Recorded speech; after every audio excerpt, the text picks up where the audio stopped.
కూటమి ప్రభుత్వం సెప్టెంబర్ 5న గురు పూజోత్సవం నిర్వహించింది.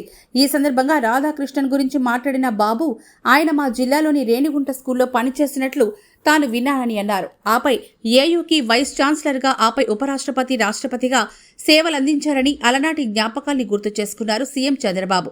ఇక పనిలో పనగా తన కుమారుడు లోకేష్ చదువు సద్యలు ఎలా సాగాయో కూడా చెప్పుకొచ్చారు చంద్రబాబు. తన కుమారుడు మొదట ఎలా ఉండేవారు, ఇప్పుడు ఎలా ఉన్నారు అని కామెంట్ చేశారు.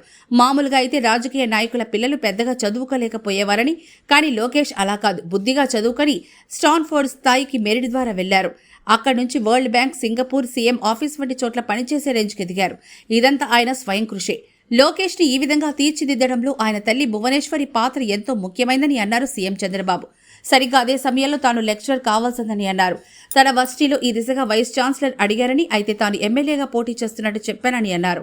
ఆయన తన్ను గెలుస్తావా అని కూడా అడిగారని, గెలిచొచ్చి మీతో మాట్లాడతానని తాను అన్నానని, అలా తాను ఎమ్మెల్యేగా గెలవడం మాత్రమే కాదు, మంత్రిగా, ఆపై ముఖ్యమంత్రిగా కాగలిగానని, లేకుంటే ఈ పాటికి మీలాగా నేను కూడా ఒక టీచర్ను ఉండేవాడినని గతాన్ని గుర్తు చేసుకున్నారు ఏపీ సీఎం చంద్రబాబు.